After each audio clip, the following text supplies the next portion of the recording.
Right. The business of government must run on time. That's enough pictures, gentlemen. I'm sure His Highness will be the first person to agree with me that we must keep to schedule. Excellent. Your Highness, Prime Minister, ladies and gentlemen, it's my great pleasure to introduce... Look, we spend a lot of time talking about government and about reform and about what needs to be done, and we've got many examples here of reform taking place. Now, somebody who is going to really give it to us about the need for deep-seated reform. The next guest believes that we need to repair the roof while the sun is shining. The only question is whether we've left it too late and the storm clouds are now gathering. Please welcome the Managing Director of the IMF, Her Excellency Christine Lagarde.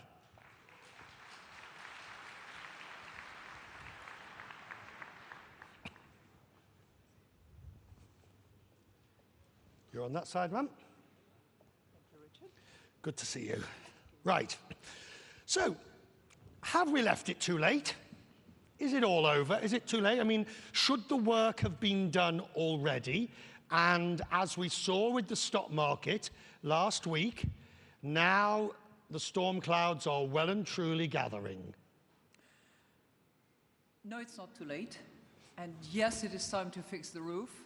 And the market trepidations that we have seen in the last few days are not worrying me about the imperative of fixing the roof.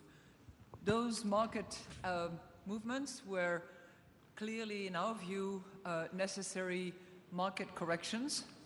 The markets have functioned well. There is plenty of financing that is still available to finance the economy. So I would not focus on what has happened in the last few days. I would focus on the imperatives of change going forward and the need to fix the roof. I think in this country, that was anticipated in due course, and many reforms have been conducted. In the region, there are countries, from their own saying, that had plenty of time to actually fix the roof when the price of oil was at around 100, and haven't done it, and which are now saying, oh my gosh, we wish we had fixed the roof then. It's much more critical now, and for some of them, it's very urgent to fix the roof. So that's my view. Why are you not worried when the market goes up and down 1,000 in the space of moments? I think we said it several times before, and I think many observers and economists would agree with that. Asset prices had gone up massively, durably, and we all agreed at the time when it was so high that there had to be market corrections. We've seen it. Volatility has risen, clearly, and the indices are showing it, but it's something that was needed. I don't want to spend too much longer on this because we want to talk about bigger issues, but on this question, to use the horrible phrase that everybody uses, though, on the macroprudential basis, the volatility that has been created, the huge swings, high-frequency trading and all that, do we need more regulation of the markets to sort of to dampen down these vast swings? I believe that we have focused exclusively for a period of time since the crisis on improved regulations, on an entity-based and on national base, which was generally the ratification of the Basel III agreements applicable to banks, or the ratifications of the regulatory environment applicable to insurance companies. I think we need to move from those levels, which have taken us in a safer place, to regulation of activities, not entities, because it's not going to be about the banks, it's not going to be about the insurance, and we need to anticipate where the next crisis will come from. Will it be the shadow banking, the good shadow banking, the not so good shadow banking? Will it be cryptocurrencies rising to the sky? So I think the focus on activities needs to move and shift to regulation on the entities and on a cross-national basis. And that's where Much harder. Much harder, but needed, because not doing that, not Right. fixing that roof, which is a universal roof, because money knows no boundaries. Money moves around. And that regulatory environment needs to be agreed internationally. The implementation and the, fixing the pipes and all of that will have to be done at the national level, but it's international. Let's talk about the real issues that are affecting. You were talking earlier to me about the sheer number of people in this part of the world. And I also, we can add on, of course, countries like India, where there are some challenges by sheer size. What were the numbers? Everyone in this room has heard about AI, DLT, IoT, and this is really important, of course. But we need to keep in mind the people. And the people in this region are young in the main. 60% of them are under 25. A third of them in the region are either unemployed, without training, not going to school. 60% of the people in this region believe that you get to where you want to get because of whom you know, not what you know. And 40% of the young people in this region believe that societies are not going to offer them jobs.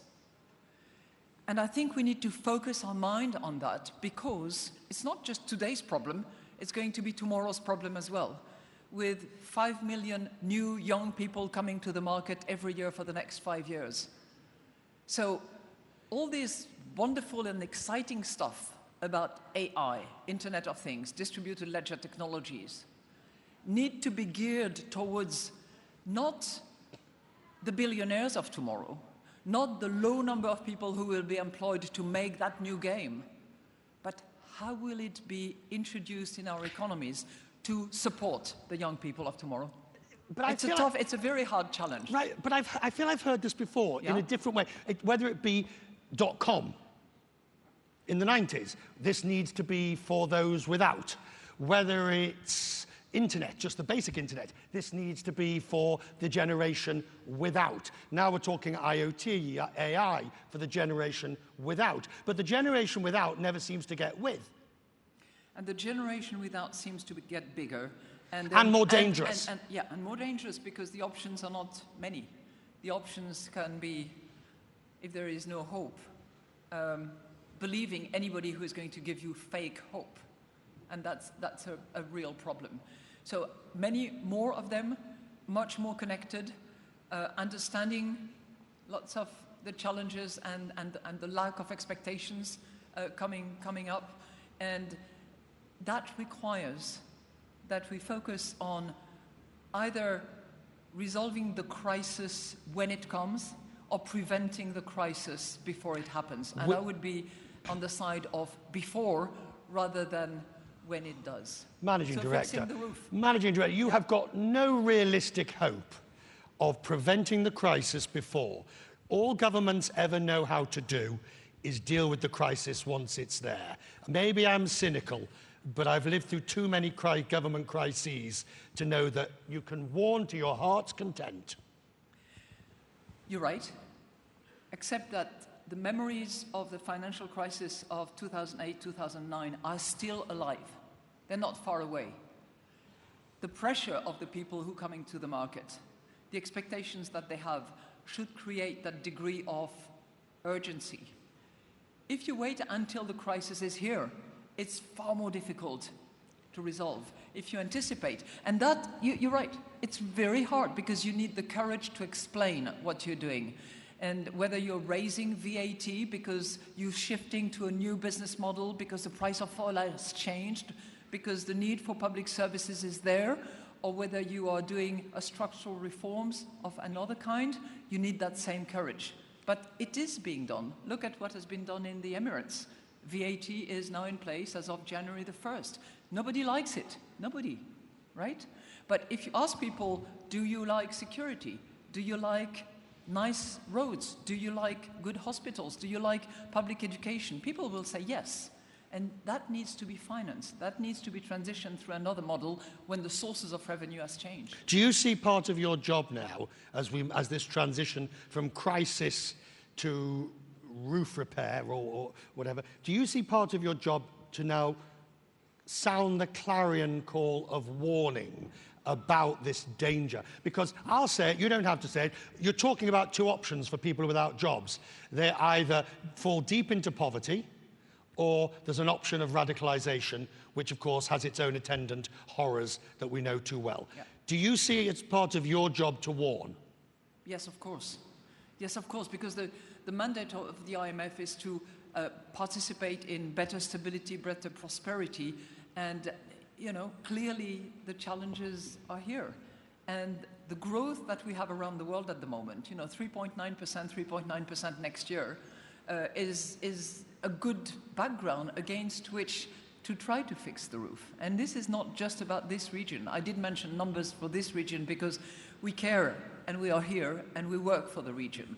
But it's a challenge for everybody, and it's a moment when you can't just sit back and say, okay, 3.9%, that's good, and in this region 3.5% in the main, that's fine. No, no.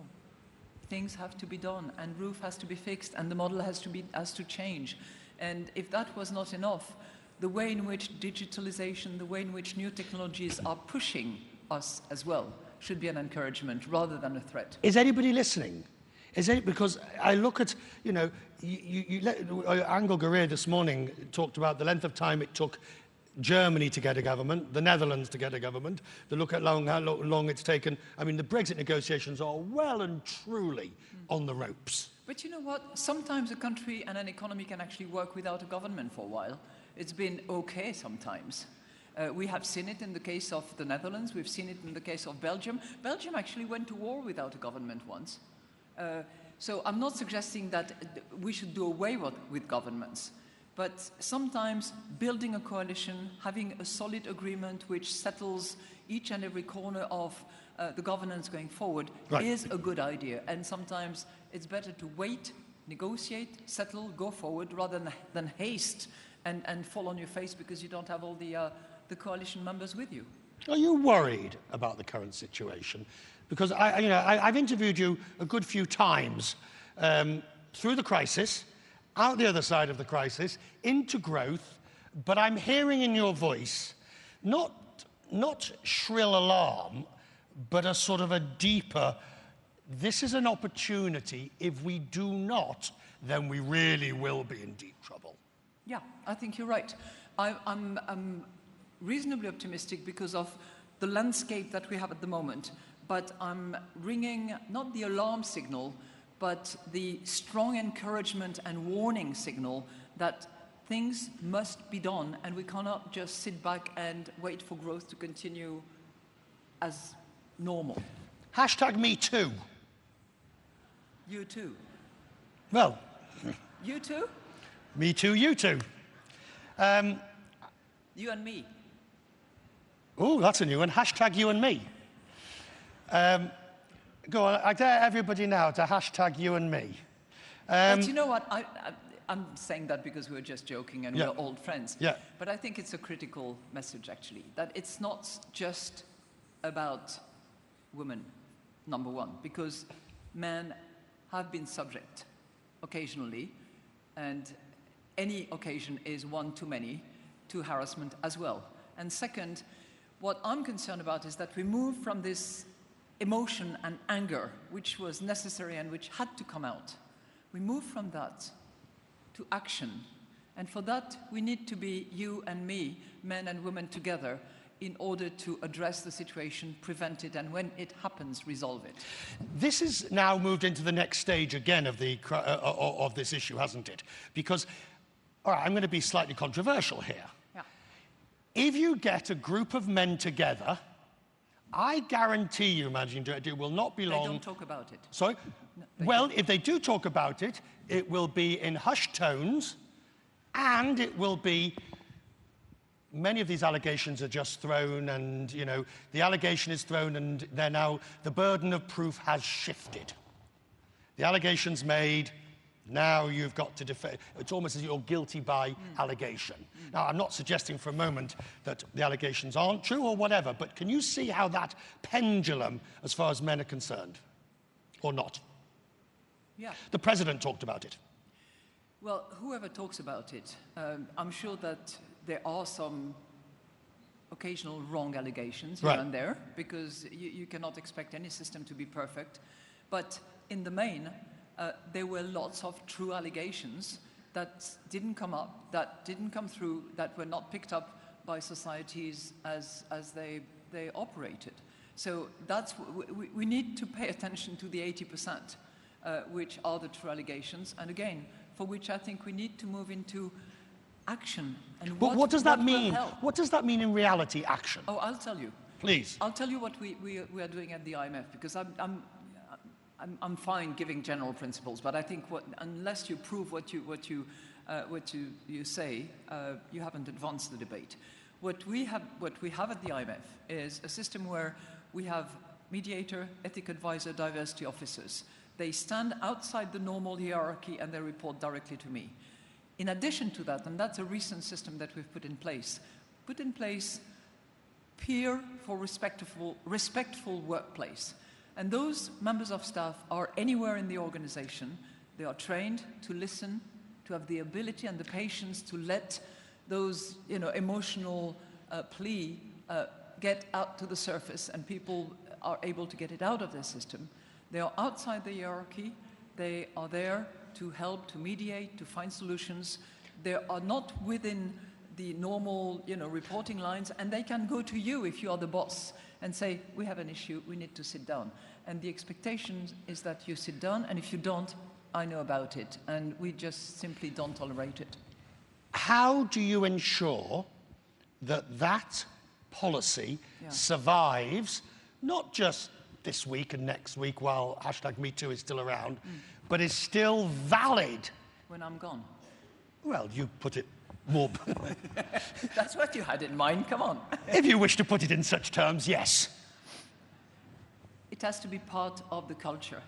It has to be, it is in the institutional lines and principles that we have, but it's in people's head that things have to change. And I'm blessed at the IMF that men and women are endorsing that, and we have men and women who are playing that role in the various departments. We are a small institution. We do not claim that we can resolve these issues on a worldwide basis, but in every company, in every institutions, you need to invent the system that is going to work so that people are respected, so that people can have their space.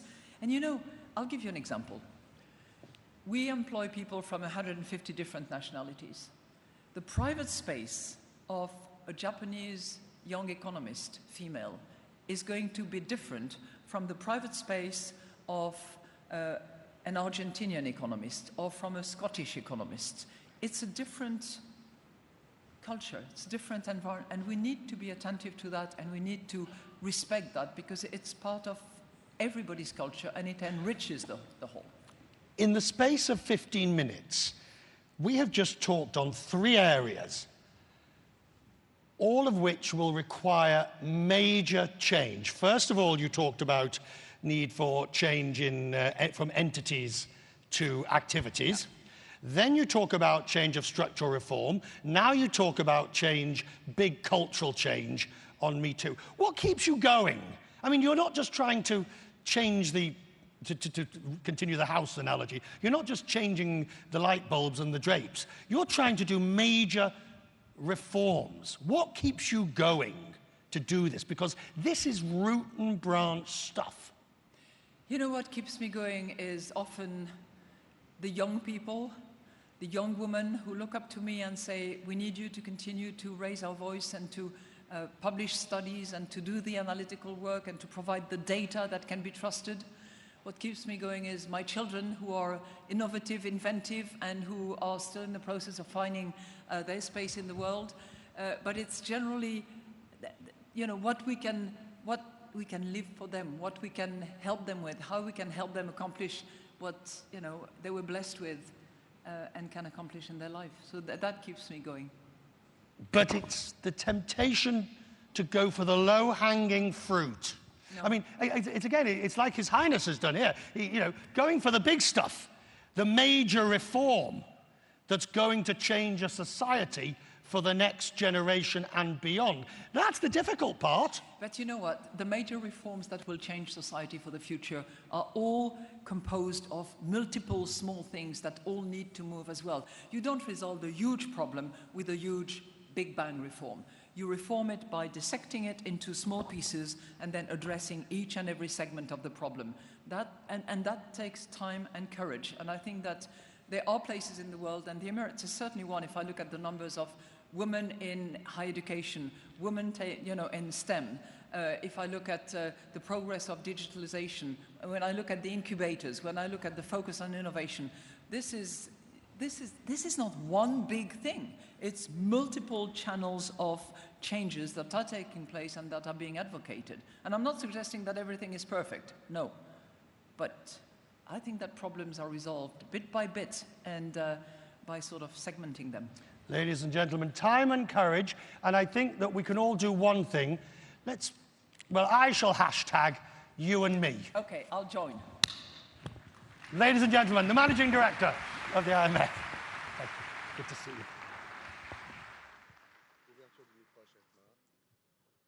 We give our thanks to Her Excellency Christine Lagarde and Mr. Richard Quest for a wonderful session.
Your Highnesses, Your Excellencies, distinguished guests, ladies and gentlemen.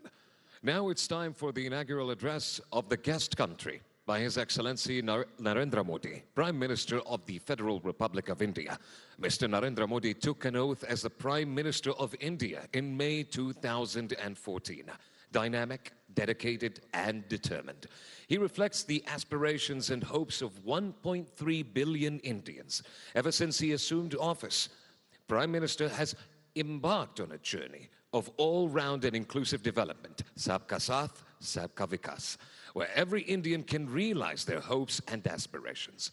Prime Minister Modi has used innovative ideas and initiatives to ensure that the wheels of progress move at rapid pace and the fruits of development reach every citizen. He is a firm believer in the transformational power of technology and has used technology to make governance open, easier, and transparent. His initiative of using the world's largest digital identity program called Aadhaar for direct delivery of government services has earned applause all over the world. Prime Minister Modi's government has also used social media and technology with great effectiveness to connect with people and to resolve their issues and problems, as well as promote transparent and accountable governance. He is one of the most followed global leaders on Twitter with more than 40 million followers. Ladies and gentlemen, one more time, welcome His Excellency Prime Minister of India, Mr. Narendra Modi.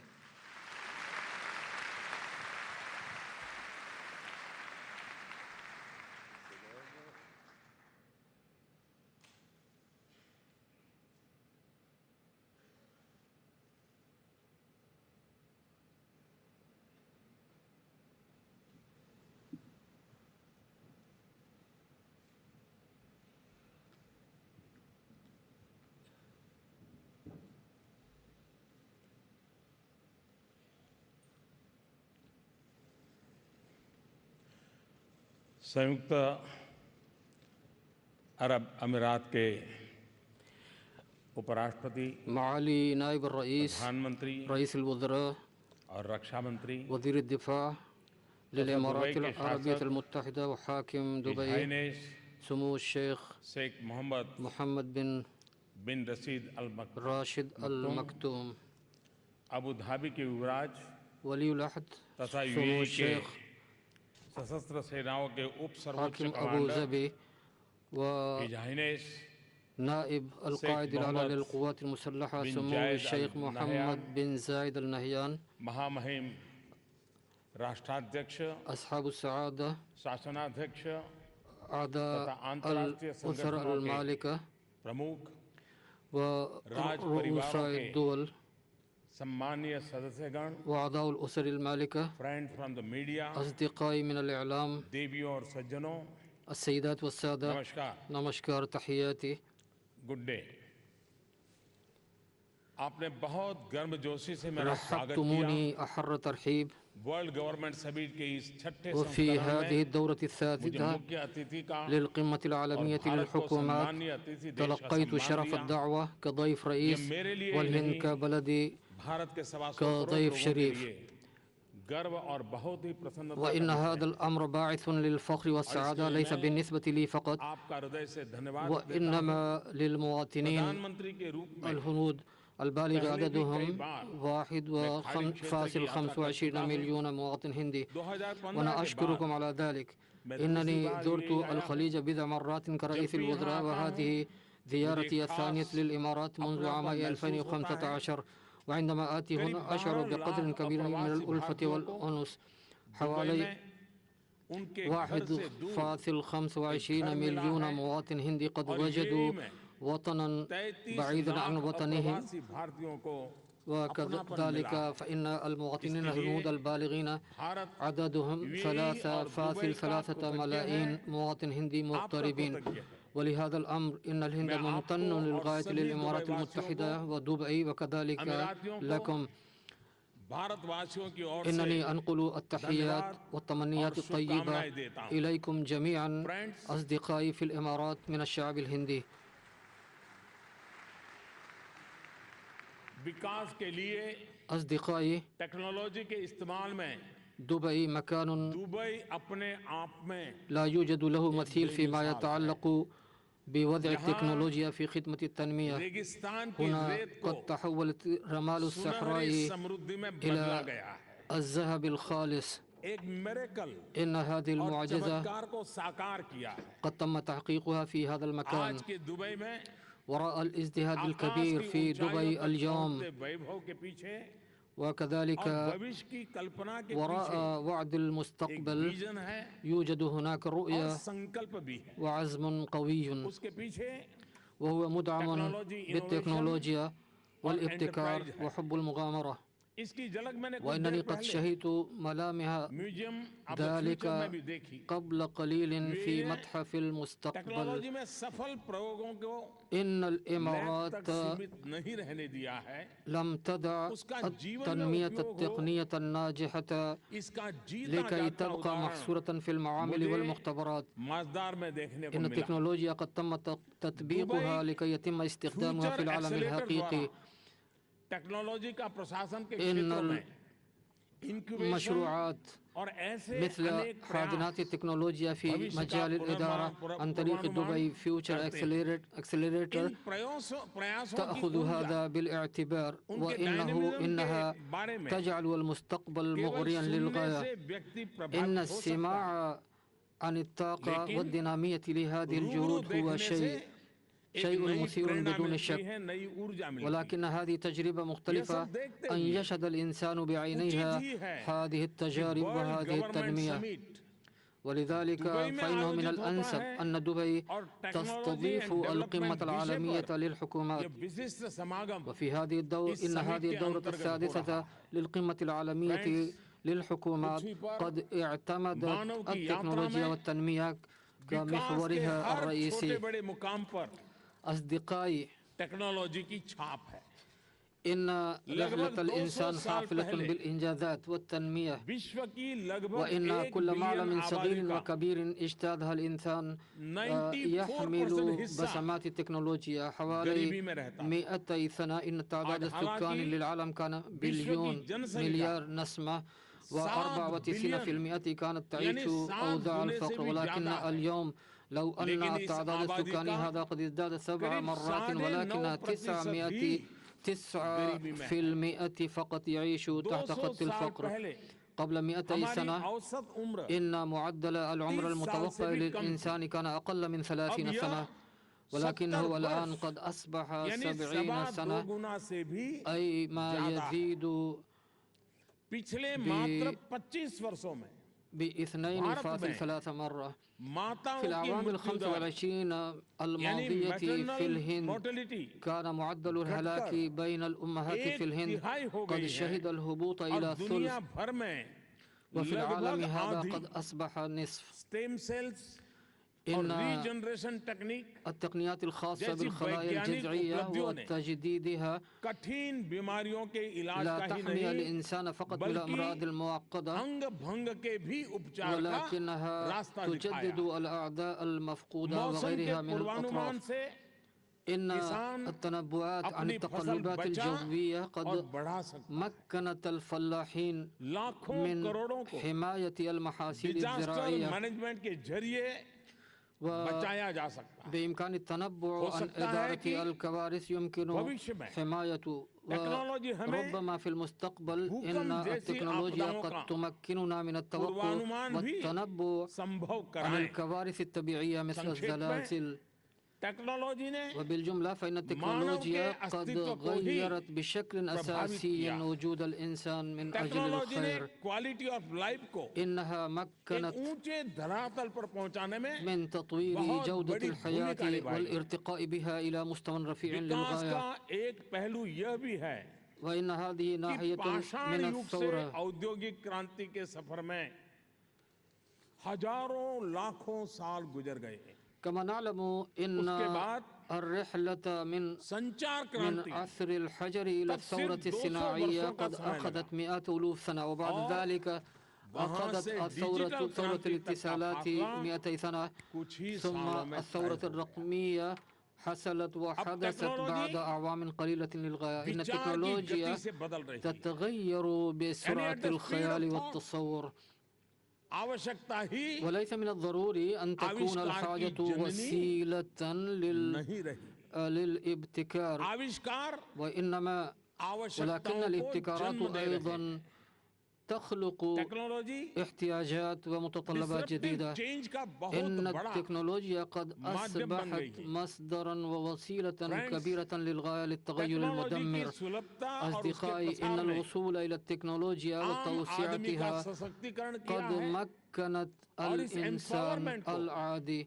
وإن minimum هذا government, التمكين maximum تدعمه governance أدنى से الحكم مبدأ और أدنى उस राह الحكم को وأقصى एक الحوكمة. बढ़ावा मिला है। E governance إن का حرف إي في كلمة إي governance फर्स्ट يعني लेटर ई दरअसल الفعال इफेक्टिव एफिशिएंट والمؤثر इजी والسهل एम्पावर और والمتمكن इक्विटेबल का والعادل. पहला अक्षर है। फ्रेंड्स, أصدقائي 2000 वर्ष से भी पहले قبل 200 سنة भारत के एक महान चिंतक قبل 2000 سنة और إن स्ट्रेटेजिस्ट الفيلسوف الاستراتيجي कौटिल्य ने الكبير للهند كوتليا अर्थशास्त्र की रचना وضع करी। علم الاقتصاد. अन्य विषयों ومن के بين अलावा الأمور उन्होंने الأخرى प्रशासन की إنه जिम्मेदारी ذكر बताई और उन्होंने कहा أن مسؤولية राज्यों الحاكم ही व्रतम उत्थानम यानी सरकार को مسؤولية الحاكم शासक को هي विकास के लिए व्रत लेना يعمل चाहिए। على إيجاد التنمية. मेरे विचार से وفي رأيي सरकार की एक बड़ी إن भूमिका إحدى أهم المسؤوليات सुनिश्चित करना للحكومة है هو कि टेक्नोलॉजी की ضمان ताकत أن का قدرة उपयोग التكنولوجيا जन जन के विकास تستخدم के लिए हो لتنمية और كل इससे شخص. नागरिक وإن هذا सुविधाओं में गति الاستخدام और सुलभता يأتي आए। بخدمات للمواطنين मेरा यह भी मानना بسرعة है وسهولة. कि टेक्नोलॉजी में كما प्रगति से أعتقد उत्पन्न परिवर्तनों أن और चुनौतियों के الحكومة प्रति भी يجب أن تبقى حذرة सरकारों को सजग रहना تجاه चाहिए نتائج ताकि وتحديات التنمية في टेक्नोलॉजी का التكنولوجيا لكي रचनात्मक تبقى बना रहे। التكنولوجيا قوة टेक्नोलॉजी بناءة वो وإيجابية. तोहफा है إن التكنولوجيا जिसके هبة यूजर मैनुअल में دليل استخدامها नैतिक لا मूल्यों का يتحدث जिक्र नहीं شيئا होता है। عن القيم الخلقية. इसलिए ولهذا السبب मनुष्य فإن الإنسان प्रगति के قد साजो بدأ सामान को يحول أدوات कभी-कभी التقدم أحيانا विनाश إلى और विध्वंस का أدوات साधन बना देता التدمير. है। साइबर स्पेस إن का إساءة استخدام الفضاء radicalization के السبرياني लिए من قبل بدعة इस्तेमाल عناصر للتطرف कुछ लोगों द्वारा مثال لذلك. टेक्नोलॉजी के दुरुपयोग का उदाहरण है। هو مثال لإساءة استخدام तमाम التكنولوجيا. तरक्की के बावजूद على الرغم من كافة दुनिया से التقدم إلا أن الفقر और कुपोषण وإساءة التغذية لم يتم नहीं हुए। إزالتها تماما. लेकिन दूसरी ओर وفي الوقت ذاته धन فإن قدرا كبيرا من الأموال والوقت والموارد تكرس لزيادة المدى والقدرة المميتة للصواريخ والقنابل. علينا أن نبقى حذرين لكي نقوم باستخدام التكنولوجيا للتنمية وليس للدمار. فيجب أن تدعم التكنولوجيا القدرات الطبيعية للإنسان ولا تقللها أو تغيرها. أصدقائي، في بعض الأحيان يبدو لي أن الإنسان يرتكب خطأ جوهريا لاعتماد التكنولوجيا كوسيلة للدخول في الصراع مع الطبيعة والانتصار عليها، وسيكون لهذا ثمن باهظ. بالنسبة لمستقبل الإنسان نحتاج أن نقوم بالرحلة على الشوارع والتعايش السلمي لا إلى الصراع. إن الهند قد أظهرت طريق التعايش السلمي مع الطبيعة وأيضا للعيش الصحي عن طريق نظام متوازن مثل يوغ. وإن هذا الهدف يتضمن 6 خطوات تبدأ بحرف R في اللغة الإنجليزية، وهي تعني تخفيف وإعادة الاستعمال وإعادة التدوير وإعادة التصميم والاستعادة وإعادة التصنيع. ومن خلال هذه الخطوات سنصل إلى الغاية التي تتمثل في السعادة والهناء. أصدقائي، إن الهدف الحقيقي لوجود البشر على وجه الأرض ليس السعي للرخاء فحسب، بل للسعادة والهناء أيضا.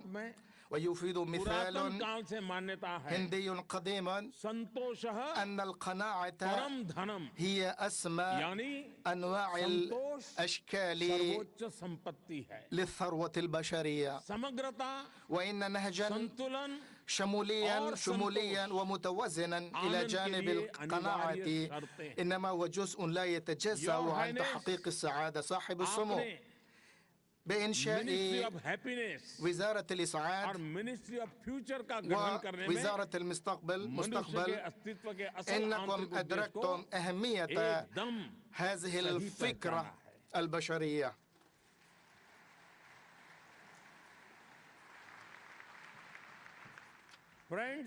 أصدقائي،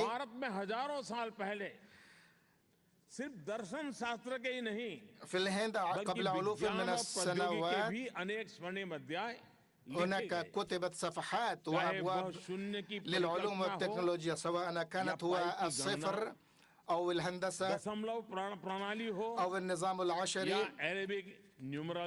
أو الأرقام العربية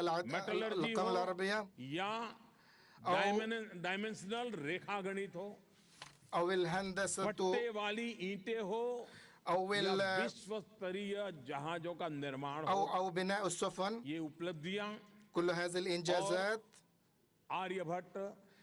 قام بها آريا بهت، برهمغوبتا وسوشرت وشرت، مثل هؤلاء العلماء والخبراء الذين قدموا إلى للبشرية جمعة، ليس فقط للهنود، لتنمية البشر، وهي متاحة للجميع. أصدقائي، اليوم هناك تحديات كبيرة: الفقر والعطالة والتعليم والإسكان والكوارث البشرية، ويمكننا التغلب عليها بتنمية الجميع وتحقيق الرخاء والسعادة للجميع. ولذلك تعمل حكومتي على مع الجميع والعمل للجميع، لهذا الهدف نقوم باستخدام التكنولوجيا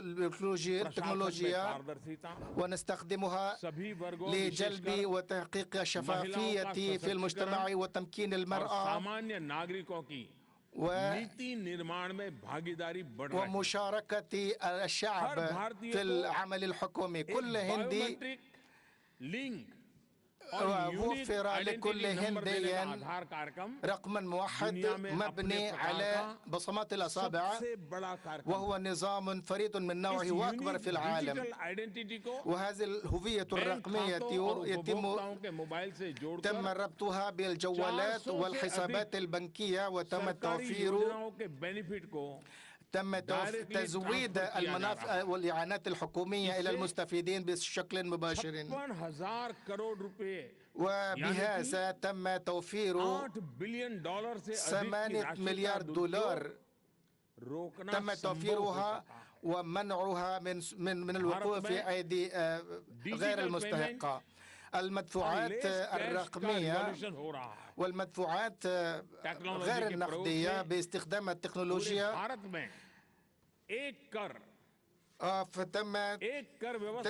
تم تطبيق نظام موحد تسمى BGST، أي ضريبة الخدمات والبضاعة وGEM. وبهذه الخطوات تم الوصول إلى يمكن لرجل أعمال بسيط وتاجر أن يبيع بضائعها إلى الحكومة. لقد بدأناها قبل شهور، وحتى الآن تم تداولات تزيد قيمته على 600 مليون روبية دولار. نحن نقوم بإيجاد نظام للتكنولوجيا في غضون سنتين ماضيتين. أصبحت الهند بلدا رئيسيا في مجال البدع بالمشاريع التجارية، وكذلك هناك مشاركة متزايدة من قبل الشباب في مشاريع هاكاثون.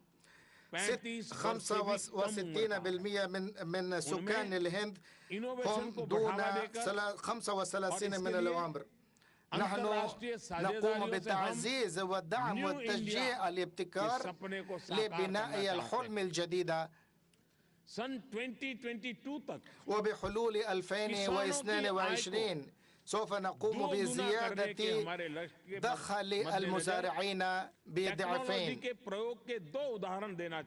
وأنا أعطي لكم مثالين لاستخدام التكنولوجيا، إحداها بطاقات الصحة الترابية، وبهذا يمكن المزارعين الاطلاع على معلومات التربة، وأيضا بوابة المزارعين التي تم من خلالها تداولات بقيمة 36,000 كرور روبية، ويتم تدريب المشاركين والتطعيم، ويتم توفير هذه البيانات إلى القرى والأرياف وفي الوقت المباشر. لقد بدأنا بهذا،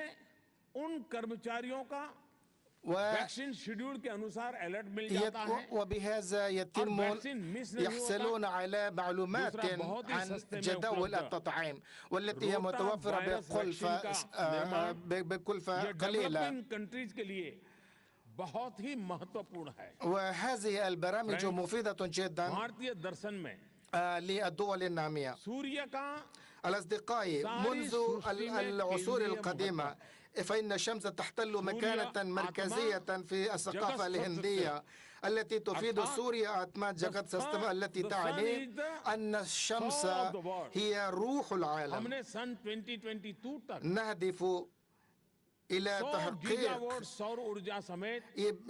إلى إنتاج طاقة متجددة بقيمة 175 جيجا وات حتى بحلول عام 2022.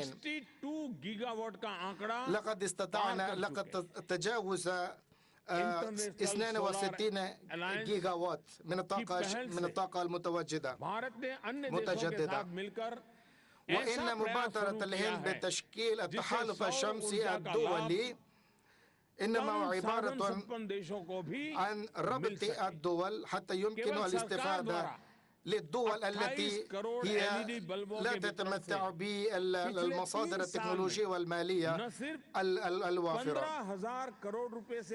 قامت الحكومة أيضا بتوزيع ما يزيد عن 280 مليون لمبات LED في غضون ثلاث سنوات، وهذا نتج في توفير ما يزيد عن 200 مليار دولار. وأعتقد أن الثورة التكنولوجية المقبلة سوف تتعلق بتخزين الطاقة الشمسية. ونظرا إلى أهمية التنمية المستدامة والمتوازنة، يجب على كافة أصحاب المصلحة العمل معا. أصدقائي، في الشهر الماضي فإن برنامج القمر الصناعي الهندي تجاوز رقم 100، وإن إنجازات الهند في مجال الفضاء يتم بتكلفة أقل مقارنة ببقية الدول، وإن بعثة الهند مهمة الهند الوصول إلى المريخ قد تمت بتكلفة أقل من إنتاج فيلم هوليوود. إذا أخذتم تاكسي تتجولون في المدينة في كل كيلومتر، فإن أجرة السفر بالتاكسي ستكون أكثر من 10 روبية، ولكن كلفة الوصول إلى المارس كانت 7 روبية في كيلومتر فقط.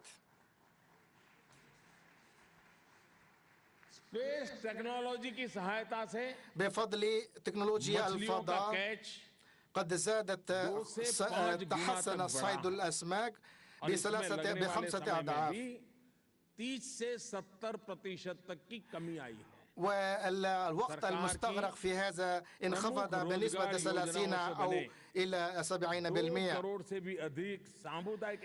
إن موجودات أو وصول المجتمع بقيمة 20 مليون التي تقوم الحكومة بإنتاجها توفر فرص العمل، وتم دمج الكثير من مشاريع خلق فرص النمو بسهولة الاطلاع على المعلومات حولها، وهذا يفيدنا في الحصول على المعلومات، وبناء عليها يمكننا إطلاق مشروعات وخطط. الأصدقاء، أنا بنفسي أنا أقوم بتحليل التقدم المحرز في هذا المجال بنفسي في كل شهر عن طريق المؤتمر الفيديو تحت برنامج يسمى سميتي، الذي يعني التحليل والتقييم. ومن خلال هذه المراقبة التحليل قد وقع هناك تأثير كبير جدا، فالكثير من القضايا العالقة قد تم اتخاذ قرار بشأنها من قبل الموظفين والبيروقراطيين. أيها الأصدقاء، لقد فاتت الهند الثورة الصناعية، ولكننا في الهند قد عزمنا على تحقيق الريادة ليس فقط في تكنولوجيات متقدمة ومتطورة، وإلى جانب التصنيع وتكنولوجيا المعلومات نحن نركز انتباها كبيرا على مجالات تحليل البيانات والفيزياء السيبرانية والنانو تكنولوجيا والذكاء الاصطناعي والأمن السيبراني وتخزين الطاقة المتجددة، الطاقة المتجددة وعلم الجينوم للجيل القادم وتكنولوجيا الحوسبة. أيضا نركز على هذه المجالات. أن الإنجازات في هذه المجالات سوف تضمن أن الهنود البالغ عددهم 1.25 مليار يتم تحقيقه ويشكل جزءا مهما لتنمية البشرية جمعاء. أيها الأصدقاء، إن النموذج الهندي المحوري الذي يفيد وسوديفا كوتمبكم، ويعني أن العائلة كلها أسرة واحدة، نحن نقوم بتنفيذها على كافة المجالات، وبفضل ذلك نحن بفضل الجهود المشتركة والنمو الشامل نحن نقدم هذا التعاون إلى الجميع، سواء هذا يتعلق ببناء القدرات فيما يزيد عن 160 بلدا من خلال التعاون الاقتصادي والفني وأيضا من خلال الشبكة الإلكترونية لعموم أفريقيا نحن نقوم بتوصيل منافع التعليم عن بعد والطب عن بعد إلى المناطق النائية في أفريقيا. المتدربين الأفريقيين الذين يقومون بتوصيل الضوء إلى المنازل الأفريقية. ولقد تم إطلاق القمر الصناعي الجنوب الآسيوي في السنة الماضية، وهذا يمكننا دول الجوار من الاستفادة من القدرات الهندية في تكنولوجيا الفضاء. أيها الأصدقاء، نحن نعيش في عالم مترابط جدا، وهذا يمكننا من حل المشكلات نواجهها معا. وأنا متأكد أن البشرية سوف تتكاتف للتغلب على هذه التحديات التي تواجه العالم وسوف تواجه في المستقبل، وإن التكنولوجيا سوف تستمر في لعب القيام بدورها الرئيسي في خطوتنا وجهدنا هذه. وأنا أيضا متأكد أنه بالنسبة للقرن 21 سيكون هذا قرن آسيا، وسيكون من المهم جدا مشاركة الخبرات من خلال الاستفادة من المنتديات مثل منتدى القمة العالمية للحكومات. ويمكننا استخدام هذه وتحقيق الإمكانات باستخدام هذه المجالات الثلاثة. أولها صورة تعليمية من خلال التعليم عن بعد عبر الإنترنت الذي سوف يمكن من تزويد توفير التعليم للأطفال في المناطق النائية. وثانيا سيمكن أفقر الأطفال في الحصول على هذه التكنولوجيا في تخزين الطاقة الشمسية. وثالثا تطوير التكنولوجيا لتخزين الطاقة الشمسية على نطاق واسع. وبعد ذلك نهج شمولي ومتوازن للتعايش مع الطبقة. أيها الأصدقاء، أنا أدعوكم جميعا للعمل سويا لربط العلوم مع التكنولوجيا والتنمية بشكل أوثق وأقوى بمستقبل البشرية الذهبي، لنعمل معا للقضاء على الحرمان والاستغلال السائد منذ قرون عديدة. أيها الأصدقاء، لنسعى معا لتحقيق مثال وهو سائد منذ آلاف السنين، وهو لندخل الضوء من الظلام. وأنا متفائل أن هذه الدورة للقمة ستتمخض عن مداولات مثيرة ومثمرة وحاسمة بشأن كيف يمكن التكنولوجيا والابتكار صناعة مستقبل الحوكمة والتنمير. مرة أخرى أشكركم لإتاحة هذه الفرصة لي ليتحدث إلى هذا الحضور المميز ومشاركة آرائي وأفكاري معكم. شكرا جزيلا ونمسكار.